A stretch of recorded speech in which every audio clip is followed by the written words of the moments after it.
ከሽብርተኛ ጥቃቶች እስከ ሀያላን መንግስታት ፍጥጫ ዓለማችን ዛሬም በውጥረት ነፋስ ውስጥ እየተናወጠች ትገኛለች።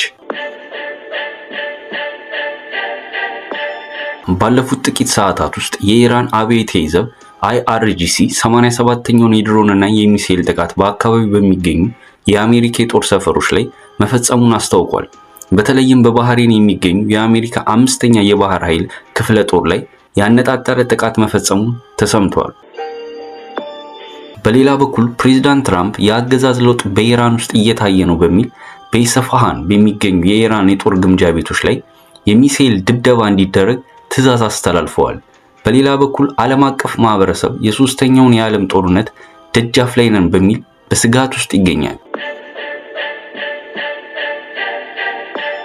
የዛሬው ሁኔታ ኮትሮ ለየት የሚያደርገው የመቀናጀትና የዲጂታል ጦርነት ማሳየቱ ነው። አሜሪካ አሁን ላይ ያነጣጠረችው በኢራን የኢኮኖሚ መሰረት ነዳጅና የኒውክሌር ማብላያ ጣቢያዎች ላይ ነው። ይህ የሚያሳየው ጦርነቱን የመከላከል ብቻ ሳይሆን የኢራንን የቀጣይ 50 ዓመት አቅም የማዳከም ስትራቴጂ መሆኑ ነው።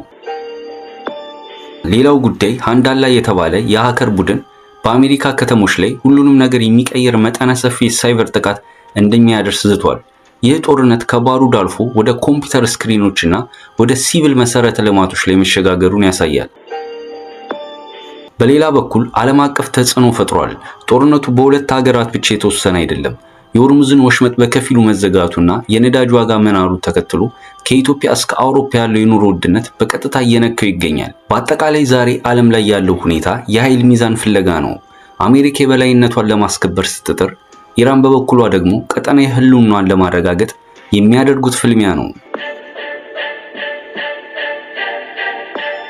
ውድ የአፍሪሲኒያ ተመልካቾቻችን አብረን ብዙ ተጉዘናል።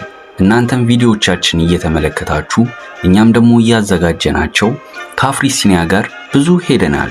በያዝነው ዓመት መጨረሻ 100,000 ቤተሰቦችን ለማፍራት የያዝነውን ዘመቻ በመቀላቀል አገልግሎቱን ይደግፉ። ሰብስክራይብ በማድረግና የደወሏን ምልክት በማብራት ለናንተ ምንም አይነት የገንዘብ የጉልበትና የጊዜ ወጪ የማይጠይቅ ሲሆን ለኛ ግን ከፍተኛ ጥራት ያላቸውን ዝግጅቶች ወደናንተ እንድናደርስ ይረዳናል። አሁኑኑ ሰብስክራይብ በማድረግ ይተባበሩን።